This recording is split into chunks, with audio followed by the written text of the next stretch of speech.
നിങ്ങളുടെ വിശ്വാസത്തിൻ്റെ വേല. ഇനി എല്ലാവരും എൻ്റെ മുഖത്തോട്ട് നോക്കിയേ.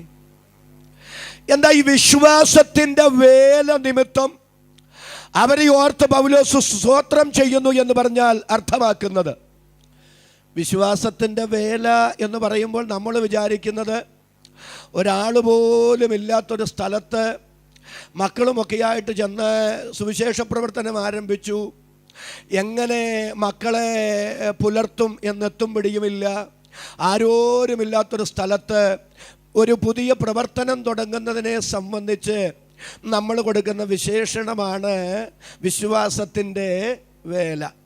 ഞാനതിനെ എതിർക്കുന്നില്ല, സത്യസന്ധമായും അതങ്ങനെ തന്നെയാണ്. എന്നാൽ തെസ്സലോനിക്ക സഭയെ സംബന്ധിച്ചിടത്തോളം നിങ്ങളുടെ വിശ്വാസത്തിൻ്റെ വേല നിമിത്തം ഞങ്ങൾ ദൈവത്തിന് സ്തോത്രം ചെയ്യുന്നു എന്ന് പറഞ്ഞാൽ അതിനല്പം കൂടെ ബൃഹത്തായ ഒരർത്ഥമുണ്ട്, ഒരു തലമുണ്ട്. എന്താണ് അതെന്ന് ചരിത്രപരമായി ഞാനൊന്ന് വിശദീകരിക്കാം. ഈ തെസ്സലോനിക്ക പട്ടണം, അതിനെ സംബന്ധിച്ചൊരു ചെറിയ പഠനമൊന്ന് മനസ്സിലാക്കി തന്നാലേ നമുക്ക് ഈ വിഷയം പിടികിട്ടുകയുള്ളൂ. ദാനിയേൽ പ്രവാചകന്റെ പുസ്തകം വായിക്കേണ്ട 8-ാം അധ്യായം. ഒന്നാം ലോക സാമ്രാജ്യമായ ബാബിലോണ്യ സാമ്രാജ്യത്തിൻ്റെ അവസാനത്തെ സാമ്രാട്ടായിരുന്ന ബേൽഷസ്സറിൻ്റെ അവസാന നാളുകളിൽ ദൈവത്തിൻ്റെ ദാസനായ ദാനിയേൽ ഒരു ദർശനം കാണുകയാണ്. ആ കാണുന്ന ദർശനം ഇങ്ങനെയാണ്: ഒരു ആട്ടുകൊറ്റൻ, അത് പടിഞ്ഞാറോട്ടും വടക്കോട്ടും തെക്കോട്ടുമൊക്കെ ഇങ്ങനെ ഇടിക്കുകയാണ്. അഹങ്കാരിയായ ആട്ടുകൊറ്റൻ്റെ ചിന്ത എന്നെ പരാജയപ്പെടുത്താൻ ആരുമില്ലെന്നാണ്. അങ്ങനെ അഹങ്കാരത്തിൻ്റെ ആൾരൂപമായി അത് നിൽക്കുമ്പോൾ പടിഞ്ഞാറ് നിന്ന് ദാനിയേൽ നോക്കുമ്പോൾ ഒരു കോലാട്ടുകൊറ്റൻ പാഞ്ഞു വരികയാണ്. ആ കോലാട്ടുകൊറ്റൻ്റെ പ്രത്യേകത, അതിൻ്റെ 2 കണ്ണുകൾക്കിടയിൽ ഒരു കൊമ്പുണ്ട്. ആ ഒറ്റക്കൊമ്പൻ കോലാട്ടുകൊറ്റൻ 2 കൊമ്പുള്ള ആട്ടുകൊറ്റനെ പരാജയപ്പെടുത്തി. എന്നിട്ട് അതതിൻ്റെ വിജയത്തിൻ്റെ നെറുകയിൽ നിൽക്കുന്ന സമയത്ത് അതിൻ്റെ ഒരു കൊമ്പ് മുറിഞ്ഞുപോയി. തൽസ്ഥാനത്ത് 4 കൊമ്പ് മുളച്ചു വരുന്നു. എന്താണ് ദാനിയേൽ കാണുന്ന ആ ദർശനത്തിൻ്റെ അർത്ഥം? അവിടെ കാണുന്ന 2 കൊമ്പുള്ള ആട്ടുകൊറ്റൻ കാണിക്കുന്നത് മേദ്യൻ പേർഷ്യൻ സാമ്രാജ്യത്തെയാണ്. ലോകത്തെ 200 കൊല്ലത്തോളം അടക്കി ഭരിച്ച ഈ മേദ്യൻ പേർഷ്യൻ സാമ്രാജ്യം വിചാരിച്ചു, ലോകം ഉള്ളിടത്തോളം, ചരിത്രമുള്ളിടത്തോളം എന്നും അജയശക്തികളായി ഞങ്ങളിവിടെ തന്നെ കാണും. പക്ഷേ അവരുടെ സകല കണക്കുകൂട്ടലുകളെയും തെറ്റിച്ചുകൊണ്ട് 3-ാം ലോക സാമ്രാജ്യമായ ഗ്രീക്ക് സാമ്രാജ്യം ചരിത്രത്തിൽ ഉയർന്നു പൊങ്ങി വന്നു. മാസിഡോണിയ രാജാവായ ഫിലിപ്പ് രാജാവിൻ്റെ ശ്രീമന്തപുത്രനായ മഹാനായ അലക്സാണ്ടറുടെ നേതൃത്വത്തിൽ ഉയർന്നു പൊങ്ങി വന്ന ഗ്രീക്ക് സാമ്രാജ്യം. ആ ഗ്രീക്ക് സാമ്രാജ്യത്തെയാണ് ഒരു കൊമ്പൻ കോലാട്ടുകൊറ്റൻ കാണിക്കുന്നത്. അതിൻ്റെ 2 കണ്ണുകൾക്കിടയിലുള്ള ഒരു കൊമ്പ് കാണിക്കുന്നത് അലക്സാണ്ടറെയാണ്. ആ ഒരു കൊമ്പ് മുറിഞ്ഞു പോകുന്നത് കാണിക്കുന്നത് അലക്സാണ്ടറുടെ അകാലത്തിലുള്ള മരണത്തെയാണ്. അങ്ങനെ അലക്സാണ്ടർ അകാലത്തിൽ മരിക്കുന്നു. അലക്സാണ്ടറുടെ മരണശേഷം ഗ്രീക്ക് സാമ്രാജ്യം തൻ്റെ 4 സൈന്യാധിപന്മാർക്കായി വിഭജിച്ചു കൊടുക്കപ്പെടുകയായിരുന്നു. അതിനെ സംബന്ധിച്ചാണ് ആ ഒരു കൊമ്പ് മുറിഞ്ഞു പോയിട്ട് 4 കൊമ്പ് അവിടെ മുളച്ചു വരുന്നത് ദൈവം തൻ്റെ ദാസന് വെളിപ്പെടുത്തി കൊടുക്കുന്നത്. എപ്പോഴാണ് ദൈവം ദാനിയേലിന് ഇതൊക്കെ വെളിപ്പെടുത്തി കൊടുക്കുന്നത്? 1-ാം ലോക സാമ്രാജ്യമായ ബാബിലോണ്യ സാമ്രാജ്യത്തിൻ്റെ അവസാന സാമ്രാട്ടായിരുന്ന ബേൽഷസ്സറിൻ്റെ കാലത്ത് നാളുകളുടെ നീളകളിൽ നിലവിൽ വരുവാൻ പോകുന്ന ഭരണകൂടങ്ങളെയും ഭരണാധികാരികളെയും തൻ്റെ ദാസന് ദൈവം വെളിപ്പെടുത്തി കൊടുക്കുന്നതിലൂടെ നമുക്ക് തരുന്നൊരു സന്ദേശമുണ്ട്. ആകസ്മികമായി, അവിചാരിതമായി ഇവിടെയൊന്നും സംഭവിക്കുന്നില്ല. സംഭവിക്കുന്നതിൻ്റെയൊക്കെ പിറകിൽ ചലിക്കുന്ന ഒരു കരമുണ്ട്. അതാണ് ഇന്ന് രാത്രി നാം സ്തോത്രം ചെയ്ത് ആരാധിക്കുന്ന നമ്മുടെ ദൈവത്തിൻ്റെ കരമെന്ന് തിരിച്ചറിഞ്ഞ് അധരം തുറന്ന് ദൈവത്തിന് സ്തോത്രം പറയാൻ എത്ര ദൈവമക്കൾക്ക് ഈ രാത്രി മനസ്സുണ്ട്? അവരുടെ കരം ഞാനൊന്ന് കാണട്ടെ. കരവും ശബ്ദവും ഉയർത്തി ദൈവത്തിന് സ്തോത്രം ചെയ്യാം. പ്രിയരെ, ദൈവത്തിൻ്റെ അനുവാദമില്ലാതെ, ദൈവത്തിൻ്റെ അറിവില്ലാതെ, ദൈവത്തിൻ്റെ സമ്മതമില്ലാതെ ഇവിടെ ഒന്നും സംഭവിക്കുന്നില്ല. സംഭവിക്കുന്ന ചെറുതും വലുതുമായ സകല കാര്യങ്ങളും ദൈവത്തിൻ്റെ അറിവോടുകൂടെയാണ്, അനുവാദത്തോടുകൂടെയാണ്, സമ്മതത്തോടുകൂടെയാണ്. ഞാൻ അവിടെ നിൽക്കാൻ ആഗ്രഹിക്കുന്നില്ല. അങ്ങനെ അലക്സാണ്ടറുടെ മരണശേഷം ഗ്രീക്ക് സാമ്രാജ്യം തൻ്റെ 4 സൈന്യാധിപന്മാർക്കായി വിഭജിച്ചു കൊടുത്തു. ഏഷ്യ മൈനർ ലിസിമക്കസിന്, മാസിഡോണിയ കസാൻഡർക്ക്, ഈജിപ്റ്റ് ടോളമികൾക്ക്, സിറിയ സെലൂക്കസിനായി വിഭജിച്ചു കൊടുക്കുകയായിരുന്നു. അതിൽ മാസിഡോണിയയുടെ രാജാവായിരുന്ന കസാൻഡർ, അലക്സാണ്ടർക്ക് ഒരു പെങ്ങളുണ്ടായിരുന്നു. അവളുടെ പേരാണ് തെസ്സലോനിക്ക. ആ തെസ്സലോനിക്കയെ കസാൻഡർ വിവാഹം കഴിച്ചു. എന്നിട്ട് തൻ്റെ ഭാര്യയും അലക്സാണ്ടറുടെ പെങ്ങളുമായ തെസ്സലോനിക്കയുടെ പേര് എന്നേക്കും സ്മരിക്കപ്പെടേണ്ടുന്നതിന് പുതുതായി പടുത്തുയർത്തിപ്പണിത ആ പട്ടണത്തിന് അദ്ദേഹം തെസ്സലോനിക്ക എന്ന പേര് കൊടുത്തു. അങ്ങനെയാണ് തെസ്സലോനിക്ക പട്ടണത്തിൻ്റെ ആരംഭം. ചരിത്രകാരന്മാർ ആ പട്ടണത്തെ ഇങ്ങനെയാണ് വിശേഷിപ്പിച്ചിരിക്കുന്നത്: അവിടെ ഉണ്ടായിരുന്ന ജനബാഹുല്യത്തെക്കാൾ അധികമായിരുന്നു അവിടെ ഉണ്ടായിരുന്ന വിഗ്രഹങ്ങളുടെ എണ്ണം. അന്ന് ഗ്രീക്കിൽ അറിയപ്പെട്ട മുഴുവൻ ദേവന്മാരുടെയും വിഗ്രഹങ്ങൾ കൊണ്ടും ക്ഷേത്രങ്ങൾ കൊണ്ടും നിറയപ്പെട്ട ഒരു പട്ടണമായിരുന്നു അന്ന് തെസ്സലോനിക്ക പട്ടണം. ഞാൻ നിങ്ങൾക്കതൊന്ന് തെളിയിച്ചു തരാം. 1 തെസ്സലോനിക്ക ലേഖനം 1-ാം അധ്യായം അതിൻ്റെ 9-10 വാക്യങ്ങൾ. 1 തെസ്സലോനിക്ക ലേഖനം 1-ാം അധ്യായം അതിൻ്റെ 9-10 വാക്യങ്ങൾ. ഞങ്ങൾക്ക് നിങ്ങളുടെ അടുക്കൽ എങ്ങനെയുള്ള പ്രവേശനം സാധിച്ചു എന്നും, അടുത്തത് ജീവനുള്ള സത്യദൈവത്തെ സേവിപ്പാനും അവൻ മരിച്ചവരുടെ ഇടയിൽ നിന്ന് ഉയർപ്പിച്ച തൻ്റെ പുത്രനും വരുവാനുള്ള കോപത്തിൽ നിന്ന് നമ്മെ വിടുവിക്കുന്നവനുമായ യേശു സ്വർഗത്തിൽ നിന്ന് വരുന്നത് കാത്തിരിപ്പാനും. അവിടെ ഒരു അടിവര ഇടണം. നിങ്ങൾ വിഗ്രഹങ്ങളെ വിട്ട്, ഒരു നല്ല സ്തോത്രം എന്ന് പറഞ്ഞ്, നിങ്ങൾ വിഗ്രഹങ്ങളെ വിട്ട് ദൈവത്തിങ്കലേക്ക് എങ്ങനെ തിരിഞ്ഞു വന്നു എന്നും അവർ തന്നെ പറയുന്നുവല്ലോ. അതിൻ്റെ ആശയം ഞാൻ നിങ്ങളോട് പറയാം.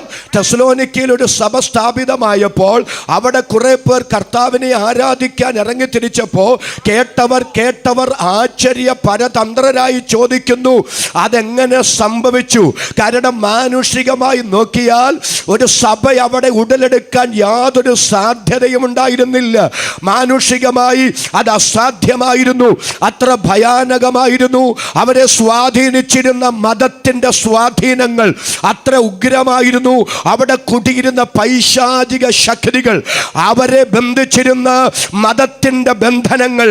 എന്നാൽ ധന്യനായ പൗലോസിലൂടെ സുവിശേഷവും സുവിശേഷത്തിലൂടെ ദൈവശക്തിയും ആ പട്ടണത്തിൽ ഇറങ്ങിയപ്പോൾ ആ പട്ടണത്തെ അടക്കി ഭരിച്ച പൈശാചിക പദ്ധതികളെ അട്ടിമറിച്ചുകൊണ്ട് ദുരാത്മശക്തികളെ, ദുർഭൂത ശക്തികളെ നിർവീര്യമാക്കിക്കൊണ്ട് ആത്മാവിലും സത്യത്തിലും യേശു ക്രിസ്തുവിനെ ആരാധിക്കുന്ന ഒരു കൂട്ടം ദൈവമക്കളുള്ള അനുഗ്രഹീത സഭ ഉടലെടുത്തെങ്കിൽ ഇന്ന് രാത്രി ആത്മനിയോഗത്തോടെ ഞാൻ വിളിച്ചു പറയാം, വചനം അതിൻ്റെ ശക്തിയോടെ വെളിപ്പെട്ടാൽ, പരിശുദ്ധാത്മാവ് സ്വാതന്ത്ര്യത്തോടെ ചലിച്ചാൽ, സുവിശേഷം അതിൻ്റെ അധികാരത്തോടെ പ്രസംഗിക്കപ്പെട്ടാൽ, ദൈവവചനത്തിൻ്റെ മുമ്പിൽ, പരിശുദ്ധാത്മ വ്യാപാരത്തിൻ്റെ മുമ്പിൽ, സുവിശേഷത്തിൻ്റെ സത്യത്തിൻ്റെ മുമ്പിൽ പിടിച്ചു നിൽക്കാൻ ഒരു പൈശാചിക ശക്തികൾക്കും സാധ്യമല്ലെങ്കിൽ ഇന്ന് രാത്രി കൃപ ലഭിച്ച ദൈവമക്കൾ ആത്മാവിൽ സ്തോത്രം ചെയ്തു പറ. മതത്തിൻ്റെ തായ്വേരുകളെ ഇളക്കി, പാരമ്പര്യത്തിന്റെ മതിൽക്കെട്ടുകളെ പൊളിച്ച് ഇന്നും ചിലതിനെ ദൈവകൃപയിലേക്ക് കൊണ്ടുവരാൻ വചനത്തിന് കഴിയും, പരിശുദ്ധാത്മാവിന് കഴിയും, സുവിശേഷത്തിന് കഴിയും. എന്നോട് ചേർന്ന വാക്കിന് ആമേൻ പറയാൻ മനസ്സുള്ള എത്ര ദൈവമക്കൾ ഇതിനകത്ത് വന്നിട്ടുണ്ട്, അവർക്കായി ഞാൻ ദൈവത്തെ സ്തുതിക്കുന്നു.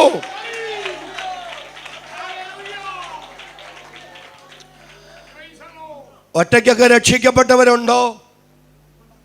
പ്രിയപ്പെട്ടവരുടെ ആത്മരക്ഷയ്ക്കു വേണ്ടി ദീർഘനാളുകളായി പ്രാർത്ഥിച്ച് ഉപവസിച്ച് കരഞ്ഞ് ധാരാളം പേരോട് സുവിശേഷം പറഞ്ഞ് പ്രതീക്ഷയോടെ നിങ്ങൾ കാത്തിരുന്നിട്ട് പ്രതീക്ഷിച്ച സമയത്ത് നിങ്ങൾ പ്രാർത്ഥിച്ചവരൊന്നും ഇറങ്ങി വരായിക നിമിത്തം, പ്രവർത്തനത്തിന് ആനുപാതികമായ റിസൾട്ട് ഉണ്ടാകായിക നിമിത്തം ഹൃദയത്തിനകത്ത് നിരാശ ബാധിച്ചവരാരെങ്കിലും ഉണ്ടോ? ഇനി പ്രാർത്ഥിച്ചിട്ടും പ്രവർത്തിച്ചിട്ടും ഒന്നും കാര്യമില്ല, അവരെ പോലുള്ളവരൊന്നും വരില്ല എന്ന് പിശാച് നിങ്ങളുടെ ഹൃദയത്തിനകത്ത് മന്ത്രിക്കുന്നുണ്ടോ? ഇന്ന് രാത്രി അതിനൊന്നും വിധേയപ്പെട്ട് കൊടുക്കരുത്. പരിശുദ്ധാത്മാവ് പറയുന്നു, തളർന്നു പോകാതെ ഇരുന്നാൽ തക്ക സമയത്ത് കൊയ്യും. നമ്മുടെ പ്രവർത്തനത്തിൻ്റെ റിസൾട്ട് എന്ന വണ്ണം, പ്രാർത്ഥനയുടെ മറുപടി എന്ന വണ്ണം ചിലതിനെ നമുക്ക് തരാൻ ദൈവത്തിന് പദ്ധതിയുണ്ടെന്ന് ഇന്ന് രാത്രി ദൈവത്തിൻ്റെ പരിശുദ്ധാത്മാവ് തൻ്റെ വചനത്തിലൂടെ ദൈവാലോചന കൈമാറുമ്പോൾ വിശ്വാസത്താൽ എന്നോട് ചേർന്ന് അതിന് സ്തോത്രം പറയാൻ ഈ രാത്രി കൃപയും അഭിഷേകവും പ്രാപിച്ച എത്ര ദൈവമക്കൾ ഇതിനകത്തുണ്ട്. Thank you Lord Jesus. ഞാൻ ഒരു ചിന്ത നിങ്ങളോട് പറയാം. നമ്മുടെ ചില പ്രാർത്ഥനയുടെ മറുപടികളെ നമ്മൾ കാണും. ഒരാമേനെന്ന് പറയാമോ? നമ്മുടെ പ്രവർത്തനത്തിൻ്റെ റിസൾട്ടിനെയൊക്കെ നമ്മുടെ കൈകൊണ്ട് നമ്മൾ തൊടും പ്രിയരെ.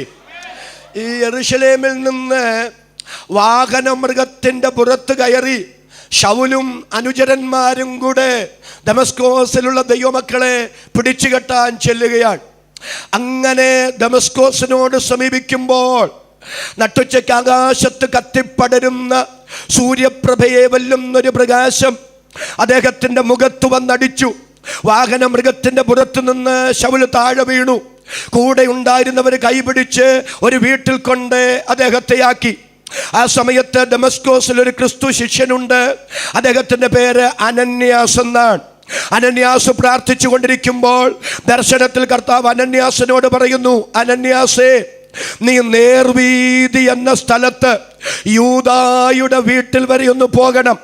അവിടെ ശൗൽ എന്ന് പേരുള്ള ഒരുവൻ 3 ദിവസമായി ഭക്ഷണം കഴിക്കാതെ വെള്ളം കുടിക്കാതെ ഉപവസിച്ചു പ്രാർത്ഥിച്ചു കൊണ്ടിരിക്കുകയാണ്. മാത്രമല്ല അവന് കാഴ്ചയില്ല. നീ ചെന്ന് അവൻ്റെ തലയിൽ കൈവച്ച് പ്രാർത്ഥിക്കുമ്പോൾ അവന് സൗഖ്യം വരുന്നത് അവനിപ്പോൾ കണ്ടുകൊണ്ടിരിക്കുകയാണ്. എന്നോടെങ്ങാനുമായിരുന്നു അത് പറഞ്ഞതെങ്കിൽ ഞാൻ തുള്ളിച്ചാടി സ്തോത്രം പറഞ്ഞ് വീട് മുതൽ ശൗലിൻ്റെ അടുക്കൽ വരെ അന്യഭാഷ പറഞ്ഞുകൊണ്ട് പോയേനെ. കാരണം ഞാൻ ചെന്ന് തലയിൽ കൈവയ്ക്കുമ്പോൾ ഒരാൾക്ക് സൗഖ്യം വരിക എന്ന് പറഞ്ഞാൽ എനിക്ക് എത്രയോ ആനന്ദം തരുന്നൊരു കാര്യമാണ്. ഞാൻ പോകുന്ന എത്രയോ എടുത്ത് എനിക്കതൊരു സാക്ഷ്യമായിട്ട് പറയാൻ കഴിയും, അല്ലേ? നമ്മളിൽ കൂടി ഒരാൾ വിടുവിക്കപ്പെടുക എന്ന് പറയുന്നത് നമുക്ക് ഏറ്റവും സന്തോഷപ്രദമായ കാര്യമല്ലേ? പക്ഷെ ഇവിടെ നിങ്ങൾ ശ്രദ്ധിച്ച്, നീ ചെന്ന് തലയിൽ കൈവയ്ക്കുമ്പോൾ അവന് സൗഖ്യം വരുന്നു എന്ന്, അവനത് കണ്ടുകൊണ്ടിരിക്കുന്നു എന്ന് ദൈവത്തിന് സ്തോത്രം. ഈ അനന്യാസിനോട് കർത്താവ് പറയുമ്പോൾ അനന്യാസ് തിരിച്ച് ദൈവത്തോട് പറയുകയാണ്, ദൈവമേ, ഞങ്ങളെ പിടിച്ചു കെട്ടാനുള്ള മഹാപുരോഹിതന്മാരുടെ അധികാരപത്രവും ഈ ശൗലിൻ്റെ കയ്യിലുണ്ട്. എൻ്റെ ചോദ്യം, ശൗലിൻ്റെ കയ്യിൽ മഹാപുരോഹിതന്മാരുടെ അധികാരപത്രമുണ്ടെന്ന് അനന്യാസിന് എങ്ങനെ മനസ്സിലായി? പ്രാർത്ഥനയിൽ വെളിപ്പെട്ടതാണോ? കർത്താവ് അത് വല്ലതും പറഞ്ഞില്ല, പ്രാർത്ഥനയിൽ വെളിപ്പെട്ടതുമല്ല. അങ്ങനെയാണെങ്കിൽ പിന്നെ അനന്യാസിന് എങ്ങനെ മനസ്സിലായി? എനിക്ക് മനസ്സിലായ കാര്യം ഞാൻ പറയാം. ശൗല് രഹസ്യമായിട്ടല്ല വരുന്നത്, ശൗല് പരസ്യമായി വെല്ലുവിളിച്ചുകൊണ്ടാണ് വരുന്നത്. രക്ഷപ്പെടാൻ സമ്മതിക്കത്തില്ലെന്നും മഹാപുരോഹിതന്മാരുടെ അധികാരപത്രം, ഒന്നുകൂടെ പറഞ്ഞാൽ അധികാരത്തിൻ്റെ എല്ലാ പിൻബലവും ആൾശേഷിയും എനിക്കുണ്ടെന്നും നിങ്ങൾക്ക് രക്ഷപ്പെടാൻ പഴുതില്ലെന്നും പരസ്യമായി ആക്രോശിച്ച് പരസ്യമായി വെല്ലുവിളിച്ചുകൊണ്ട് ശൗല് വരുന്നത്. അങ്ങനെയാണെങ്കിൽ ശൗല് വരുന്നത് ദമസ്കോസിലുള്ള ദൈവമക്കൾ അറിഞ്ഞിട്ടുണ്ട്. അറിഞ്ഞവര് കുത്തി വെറുതെ ഇരുന്നിട്ടില്ല, അവർ ആത്മാർത്ഥമായി ദൈവത്തോട് പ്രാർത്ഥിച്ചിട്ടുണ്ട്. എന്താ പ്രാർത്ഥന? ദൈവമേ, ഞങ്ങൾക്കെതിരെ ഒരു പ്രതിസന്ധി കാർമേഘം പോലെ ഉരുണ്ടുകൂടി വരികയാണ്. ഈ പ്രതിസന്ധിയുടെ നടുവിൽ എന്ത് ചെയ്യണമെന്ന് ഞങ്ങൾക്ക് അറിഞ്ഞുകൂടാ. ഓടി ഒളിക്കാൻ ഇടമില്ല, രക്ഷപ്പെടാൻ പഴുതുകളില്ല. എന്ത് ചെയ്യണമെന്നറിയാതെ നെടുവീർപ്പോടെ അവർ പ്രാർത്ഥിക്കുകയാണ്, യഹോവേ, ബലവാനും ബലഹീനനും തമ്മിൽ കാര്യമുണ്ടായാൽ സഹായിപ്പാൻ അങ്ങല്ലാതെ മറ്റാരുമില്ല. അങ്ങനെയാണെങ്കിൽ എൻ്റെ ദൈവം പറയുന്നതിൻ്റെ ആശയം എന്താണെന്നറിയാമോ? അനന്യാസേ, നിങ്ങളുടെ പ്രാർത്ഥനയുടെ മറുപടിയെ നേർവീതി എന്ന സ്ഥലത്ത് യൂദായുടെ വീട്ടിൽ ഞാൻ കുരുക്കിയിട്ടിട്ടുണ്ട്. നിന്റെ കണ്ണുകൊണ്ട് പോയി നീ അത് കണ്ടോളാന്, നിന്റെ കൈ കൊണ്ട് പോയി നീ അത് തൊട്ടോളാന്. ഇന്ന് രാത്രി ഈ യോഗത്തിൽ ഞാൻ ആത്മനിയോഗത്തോടെ വിളിച്ചു പറയുന്നു, നമ്മുടെ ചില പ്രാർത്ഥനയുടെ മറുപടികളെ നമ്മുടെ കൈ കൊണ്ട് തൊടത്തക്ക നിലയിൽ, നമ്മുടെ ചില പ്രാർത്ഥനയുടെ മറുപടികളെ നമ്മുടെ കണ്ണുകൊണ്ട് കാണത്തക്ക നിലയിൽ നമുക്ക് വേണ്ടി ചലിക്കുന്ന ഒരു കരം ഈ രാത്രി ഇതിനകത്തുണ്ടെന്ന് വിശ്വസിക്കുന്ന ദൈവമക്കൾ ആ കരമടിച്ച് അന്യഭാഷയിൽ ഈ രാത്രി ശക്തിയോടെ ദൈവത്തെ സ്തുതിക്കൂ.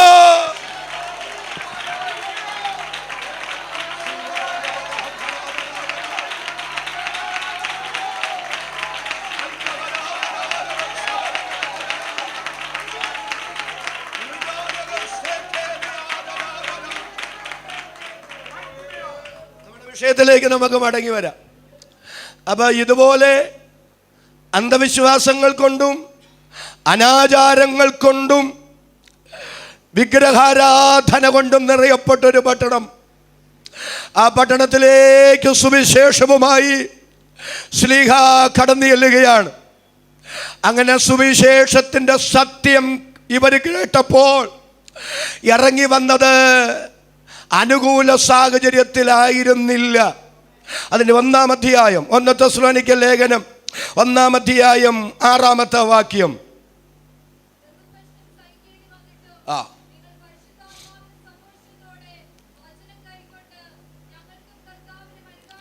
ഒരു നല്ല ആമേൻ എന്ന് പറയാവോ?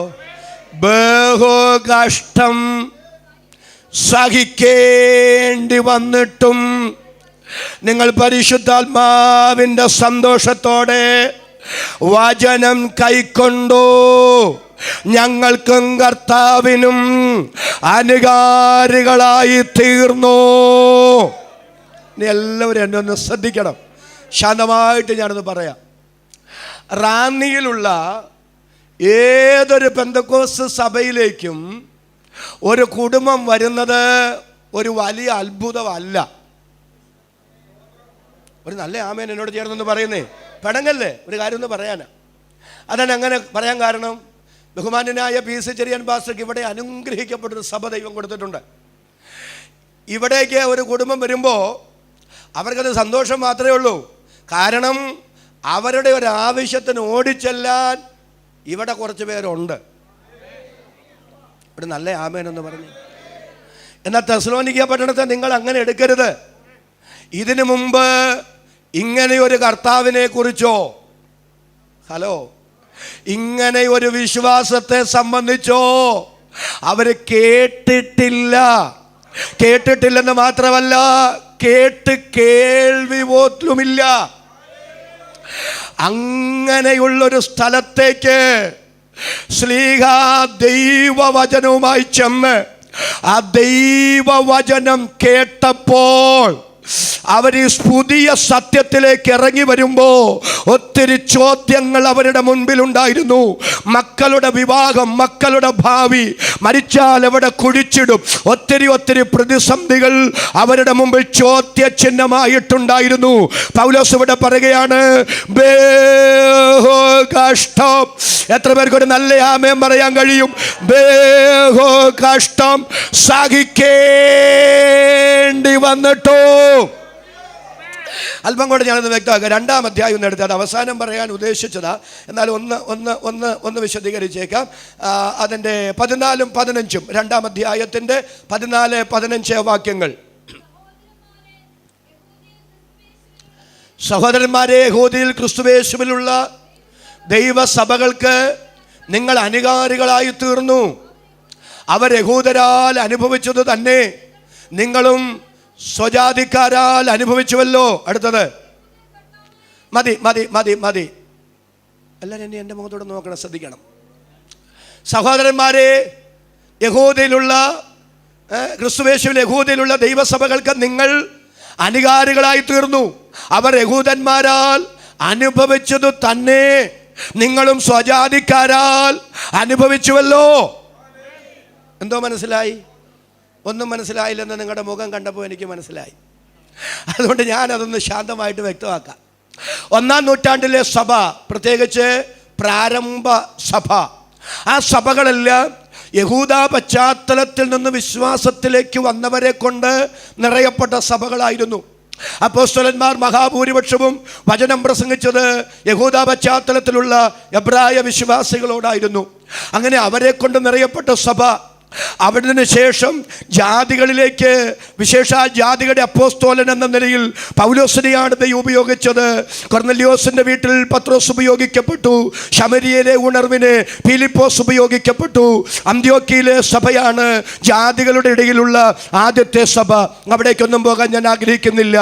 അപ്പൊ ഈ പ്രാരംഭത്തിൽ സ്ഥാപിക്കപ്പെട്ട എബ്രായ മത വിശ്വാസത്തിൽ നിന്ന് ദൈവകൃപയിലേക്ക് വന്ന യഹൂദന്മാരായ ദൈവമക്കൾ അസാധാരണമായ പീഡകൾ അനുഭവിക്കേണ്ടി വന്നു. ആരിൽ നിന്നാണ് പീഡകൾ അനുഭവിക്കേണ്ടി വന്നെന്നറിയാമോ? രക്ഷിക്കപ്പെടാത്ത യഹൂദന്മാരിൽ നിന്ന് രക്ഷിക്കപ്പെട്ട യഹൂദ വിശ്വാസികൾ ഉഗ്രമായ ശാരീരിക പീഡകൾ അനുഭവിക്കേണ്ടി വന്നു. തെസ്സലോനിക്ക സഭയോട് പൗലോസ് പറയുകയാണ്, സഹോദരന്മാരെ, അങ്ങനെ യഹൂദന്മാരാൽ പീഡിപ്പിക്കപ്പെടുന്ന എബ്രായ മതവിശ്വാസത്തിൽ നിന്ന് വന്ന എബ്രായ വിശ്വാസികളെ കൊണ്ട് നിറയപ്പെട്ട യഹൂദ്യ സഭകൾക്ക് നിങ്ങൾ അനുകാരികളായി തീർന്നു. എങ്ങനെ? അവർ യഹൂദന്മാരാൽ അനുഭവിച്ചത് തന്നെ നിങ്ങളും സ്വജാതിക്കാരാൽ അനുഭവിച്ചുവല്ലോ. അർത്ഥം എന്താണെന്നറിയാമോ? രക്ഷിക്കപ്പെട്ട ഈ തെസ്സലോനിക്ക സഭയിലെ ദൈവമക്കളെ രക്ഷിക്കപ്പെടാത്തവര്, വിശേഷാൽ യവനായര്, ജാതിയര് അതിക്രൂരമായി പീഡിപ്പിച്ചു. നരനായാട്ടിനവര് വിധേയരായി മാറി. കുടുംബങ്ങളിൽ നിന്ന് കർത്താവിനെ സേവിക്കാൻ ഇറങ്ങി തിരിച്ചപ്പോൾ രക്ഷിക്കപ്പെടാത്ത പ്രിയപ്പെട്ടവര് അവരെ ശാരീരികമായ ക്രൂര പീഡകൾക്ക് വിധേയരാക്കി. ദേശം ഒന്നടങ്കം അവരെ പീഡിപ്പിച്ചു. അതാണ് നമ്മൾ വായിക്കുന്നത്. ബഹു കഷ്ടം. ഒരു നല്ല ആമേൻ എന്ന് പറയാമോ? ബഹു കഷ്ടം സഹിക്കേണ്ടി വന്നിട്ടോ നിങ്ങൾ പരിശുദ്ധാത്മാവിൻ്റെ സന്തോഷത്തോടെ വചനം കൈക്കൊണ്ടോ ഞങ്ങൾക്കും കർത്താവിനും അനുകാരികളായി തീർന്നു. അസാധാരണമായ പീഡന മുറകൾക്കോ നരനായാട്ടിനോ സുവിശേഷ സത്യത്തിൽ നിന്ന് അവരെ പിറകോട്ട് വലിക്കാൻ കഴിഞ്ഞില്ല. തിരുനാമത്തിന് വേണ്ടി അപമാനം സഹിക്കപ്പെടാൻ, യേശുവിന് വേണ്ടി, സുവിശേഷത്തിന് വേണ്ടി ക്രൂരമായ പീഡകൾ അനുഭവിക്കാൻ അവർ ഉത്സാഹമുള്ളവരായിരുന്നു. അവർ സന്തോഷമുള്ളവരായിരുന്നു. ദൈവത്തിന് സ്തോത്രം. വചനത്തിന്റെ സത്യം അനുസരിക്കാൻ അതൊന്നും അവർക്കൊരു തടസ്സമായി മാറിയില്ല. എന്നോട് ചേർന്ന വാക്കിന് ആമേൻ പറയാൻ ഇന്ന് രാത്രി എത്ര പേര് വന്നിട്ടുണ്ട്? അവർക്കായി ഞാൻ ദൈവത്തെ സ്തുതിക്കുന്നു. അപ്പൊ ഒന്നാമത്തെ ഞാനൊന്ന് വിശദീകരിക്കാൻ ആഗ്രഹിക്കാതെ ഒന്ന് തൊട്ടുപോകാൻ മാത്രമേ ആഗ്രഹിച്ചുള്ളൂ. വിശ്വാസത്തിന്റെ വേല. മനസ്സിലായോ നിങ്ങൾക്ക്? ഞങ്ങൾ നിങ്ങൾക്ക് വേണ്ടി എപ്പോഴും ദൈവത്തിന് സ്തോത്രം ചെയ്യുക. എന്താ സ്തോത്രം ചെയ്യാനുള്ള കാരണം? നിങ്ങളുടെ വിശ്വാസത്തിൻ്റെ വേല. എൻ്റെ ദൈവമേ, നാട്ടുകാരും വീട്ടുകാരും ഒരുപോലെ എതിർത്തിട്ടും ഹല്ലേലൂയ ക്രൂരമായ പീഡകൾക്ക് വിധേയരായി അവർ മുന്നോട്ട് പോകുന്നു. എന്നിട്ടും ആ പീഡകൾക്കോ എതിർപ്പുകൾക്കോ വീട്ടുകാരുടെയും നാട്ടുകാരുടെയും പ്രലോഭനങ്ങൾക്കോ അവരുടെ ക്രിസ്തീയ വിശ്വാസത്തിൽ നിന്ന് അവരെ പിറകോട്ട് മാറ്റാൻ കഴിഞ്ഞിട്ടില്ല. അവരിന്നും പ്രതിസന്ധികളുടെ നടുവിൽ വിശ്വാസത്തിന് വേണ്ടി നിൽക്കുന്നു. അവരുടെ വിശ്വാസത്തിന്റെ വേലയോർത്ത് ഞങ്ങൾ ദൈവത്തിന് സ്തോത്രം ചെയ്യുന്നു. ഞാനൊരു കാര്യം പറയുമ്പോൾ എന്നോട് പിണങ്ങല്ലേ.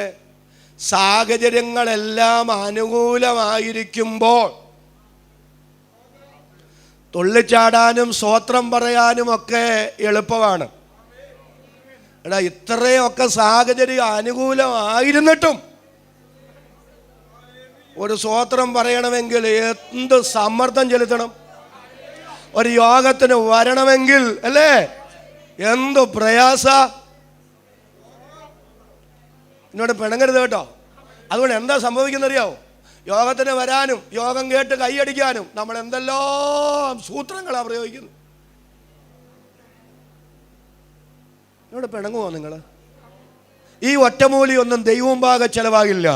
ഇതൊന്നും ദൈവത്തിന് പ്രസാദമല്ല. അനുകൂല സാഹചര്യത്തിൽ നാം പ്രതികരിക്കുന്ന പ്രതികരണങ്ങളല്ല പ്രിയരെ. കർത്താവിന് വേണ്ടി വില മുടക്കേണ്ടി വന്നാൽ, സുവിശേഷത്തിന് വേണ്ടി വില കൊടുക്കേണ്ടി വന്നാൽ, സാഹചര്യം അനുകൂലമാണെങ്കിലും പ്രതികൂലമാണെങ്കിലും, നേട്ടമാണെങ്കിലും കോട്ടമാണെങ്കിലും, ഉയർച്ചയാണെങ്കിലും താഴ്ചയാണെങ്കിലും, ജീവിതത്തിന്റെ ഏതൊരു സാഹചര്യത്തിലും ഞാൻ കണ്ട കർത്താവ് സത്യമെന്ന്, ഞാൻ അറിഞ്ഞ വിശ്വാസ സത്യമെന്ന് അതരം തുറന്ന് സ്തോത്രം ചെയ്ത് പറയാനും, ആ ദൈവത്തെ പരമാർത്ഥതയോടെ സേവിക്കാനും ഒരു മനസ്സെനിക്ക് തരണം, ഒരു ഹൃദയം എനിക്ക് തരണം, ഒരു സമർപ്പണം എനിക്ക് തരണം എന്ന് ആത്മാവിൽ സ്തോത്രം ചെയ്ത് പ്രാർത്ഥിക്കുന്ന എത്ര ദൈവമക്കൾ ഇതിനകത്ത് വന്നിട്ടുണ്ട്. അവർക്കായി ഞാൻ ദൈവത്തെ സ്തുതിക്കുന്നു. തെസ്സലോനിക്ക സഭയുടെ ഒന്നാമത്തെ യോഗ്യത വിശ്വാസത്തിന്റെ വേല.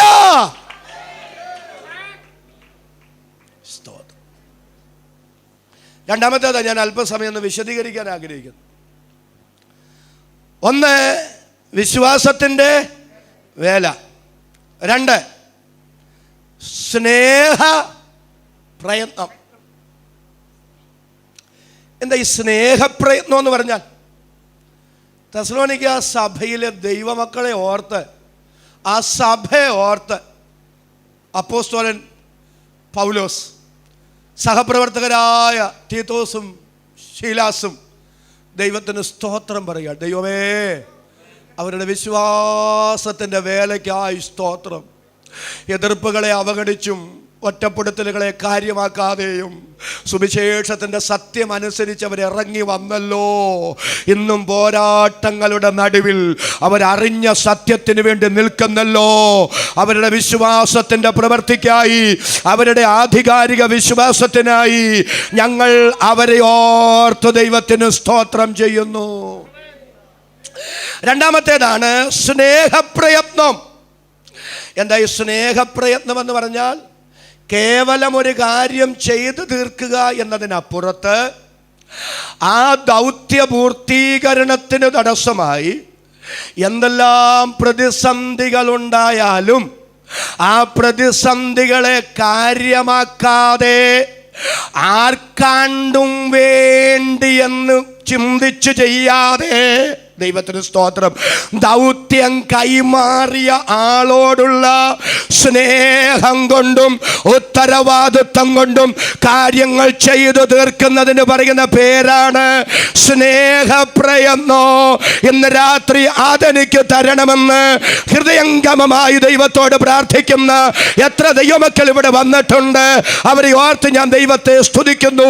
തിരുവചനത്തിൽ നിന്ന് ചില തെളിവുകൾ നിങ്ങൾക്ക് തരും. എന്നിട്ട് ചില പ്രബോധനങ്ങൾ കൂടെ ഞാൻ കൈമാറും. അങ്ങനെ പ്രബോധനങ്ങൾ വരുമ്പോൾ മുഷിയാനും പാടില്ല. നമുക്ക് 1 കൊരിന്ത്യർ ലേഖനത്തിലേക്കൊന്ന് വരാം. 1 കൊരിന്ത്യർ ലേഖനം 15-ാം അധ്യായം 10-ാമത്തെ വാക്യം.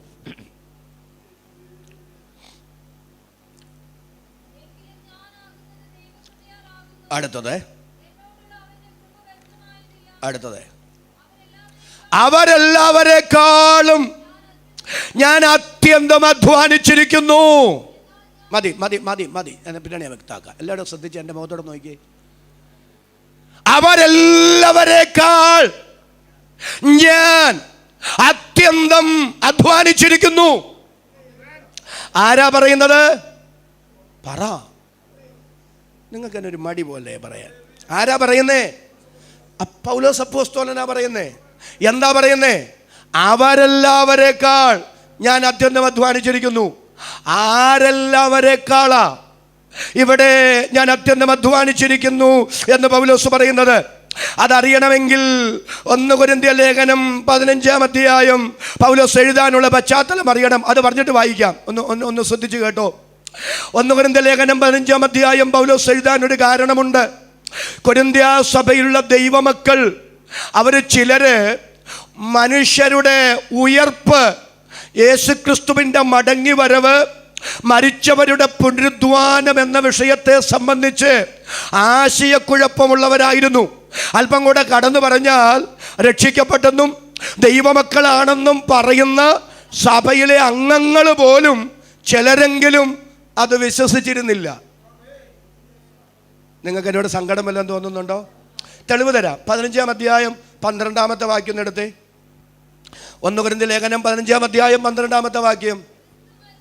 ക്രിസ്തു മരിച്ചിട്ട് ഉയർത്തെഴുന്നേറ്റു എന്ന് പ്രസംഗിച്ചു വരുന്ന അവസ്ഥയ്ക്ക് മരിച്ചവരുടെ പുനരുദ്ധാനമില്ല എന്ന് നിങ്ങളിൽ ചിലർ പറയുന്നത് എങ്ങനെ?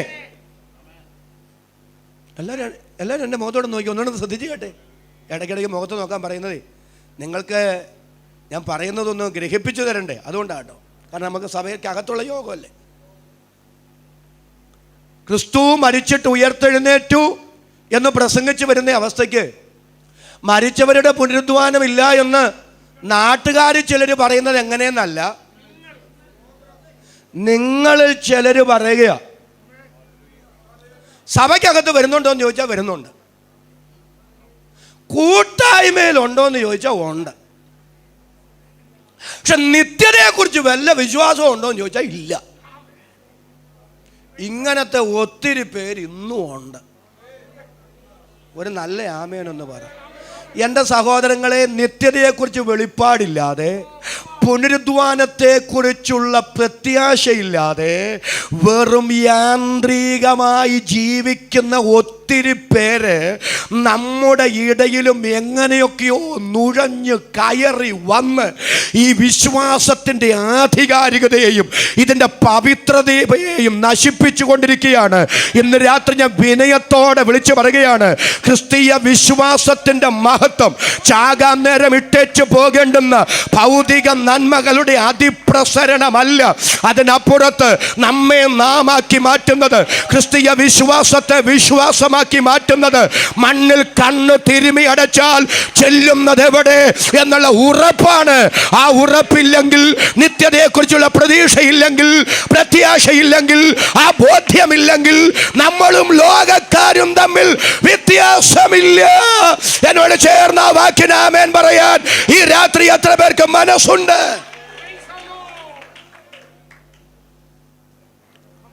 എനിക്ക് ഒത്തിരി സങ്കടമുണ്ട്. നിത്യതയെക്കുറിച്ച് കാര്യം പറഞ്ഞാൽ ഇരുന്ന് ഉറങ്ങുന്നവരെ ഞാൻ കണ്ടിട്ടുണ്ട്. അവർക്ക് ഈ ആത്മാവൊക്കെ വരണമെങ്കിൽ വായ്പ വാങ്ങാൻ ഇട വരികയില്ല. ഒരു നല്ല ആമേനെന്ന് പറഞ്ഞ് ഈ ചില കാര്യങ്ങൾ കേൾക്കുമ്പം ഇരുന്ന് ഉറങ്ങി തൂങ്ങുന്നവര്, പക്ഷെ പെട്ടെന്ന് ചിലത് കേൾക്കുമ്പോൾ ചാടി പൊട്ടിത്തെറിക്കുന്ന ഞാൻ കണ്ടിട്ടുണ്ട്. ഒരു വല്ലാത്ത വികലമായ ആത്മീയത നമ്മുടെ ഇടയിൽ കടന്നുകൂടിയിട്ടുണ്ട്. പെന്തക്കോസ്ത് അതിൻ്റെ യാഥാർത്ഥ്യത്തിലേക്ക് മടങ്ങി വരണം. ലോകത്തെയും നമ്മളെയും വ്യത്യസ്തരാക്കുന്നത് നിത്യതയെക്കുറിച്ചുള്ള വെളിപ്പാടാണ്. കർത്താവിൻ്റെ വരവിനെക്കുറിച്ചുള്ള പ്രത്യാശയാണ്. ദൈവത്തിന് സ്തോത്രം. മരിച്ചവരുടെ ഉയർപ്പാണ്. അതൊന്നും നമ്മിലില്ലെങ്കിൽ, പ്രിയപ്പെട്ടവരെ, ഉപ്പ് കാരമില്ലാത്തതുപോലെ നമുക്ക് കഴമ്പുള്ളതും കാര്യമുള്ളതും ഇല്ലെങ്കിൽ നമ്മളല്ല. എന്നോട് ചേർന്ന് ആമേൻ പറയാൻ ഈ രാത്രി എത്ര പേർക്ക് മനസ്സുണ്ട്? ആ യാഥാർത്ഥ്യം തിരിച്ചറിയുക. കൊരിന്ത്യ സഭയിലുള്ള ദൈവമക്കളിൽ ചിലര് പുനരുദ്ധാനം വിശ്വസിച്ചിരുന്നില്ല. അതെന്തുകൊണ്ടാണെന്ന് ഇന്ന് രാത്രി ഞാൻ വിശദീകരിക്കാൻ ആഗ്രഹിക്കുന്നില്ല. അങ്ങനെ വിശ്വാസരാഹിത്യം ഉണ്ടായിരുന്നത് കൊണ്ടുള്ള എല്ലാ കുഴപ്പവും ആ സഭയ്ക്കകത്തുണ്ടായിരുന്നു. വീട്ടിൽ ചെന്ന് മനസ്സിരുത്തി വായിച്ചാൽ മതി. ഒരു സഭയ്ക്കകത്ത് എന്തെല്ലാം ഉണ്ടാകാൻ പാടില്ല അത് മുഴുവൻ അതിൻ്റെ അകത്തുണ്ടായിരുന്നു.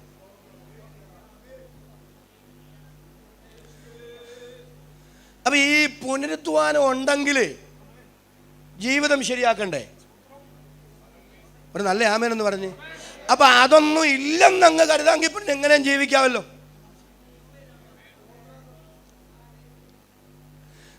മനസാക്ഷി കോടതിയുടെ കുറ്റബോധത്തിൽ നിന്ന് രക്ഷപ്പെടാൻ മനുഷ്യന് മാനസാന്തരപ്പെടാൻ പറ്റില്ല. മാനസാന്തരപ്പെടാൻ അവന് മനസ്സില്ല. മുറുകെ പറ്റുന്ന പാപങ്ങളോട് വിട പറയാൻ മനുഷ്യനും മനസ്സില്ല. അവൻ അതിനെ താലോലിക്കണം, അവനത് ചെയ്തുകൊണ്ടേയിരിക്കണം. അങ്ങനെ ചെയ്തുകൊണ്ടിരിക്കുമ്പോൾ മനസാക്ഷി കുറ്റബോധത്താൽ വേട്ടയാടും. കുറ്റബോധത്താൽ മനസാക്ഷി വേട്ടയാടുമ്പോൾ അവിടെ നിന്ന് രക്ഷപ്പെടാനുള്ള തത്രപ്പാടാണ്. ദൈവമില്ല, സ്വർഗമില്ല, നരകമില്ല, ന്യായവിധിയില്ല, ഉയർപ്പില്ല, കർത്താവിന്റെ വരവില്ല എന്നൊക്കെ പറഞ്ഞുള്ള മനുഷ്യന്റെ ഒഴിവ് കഴിവ് ഇന്ന് രാത്രി ഞാൻ വിളിച്ചു പറയുന്നു. ദൈവമക്കൾ എന്ന് പറയുന്നവരുടെ ഇടയിൽ പോലും അത് പെരുകിക്കൊണ്ടിരിക്കുമ്പോൾ നമുക്ക് അപജയം വരരുത്. നിത്യതയുടെ വെളിപ്പാടിൽ കർത്താവിനോടുള്ള സ്നേഹത്താൽ എല്ലാറ്റിനെയും ജയിക്കാൻ ഈ രാത്രി നമുക്ക് ദൈവം കൃപ തരട്ടെ.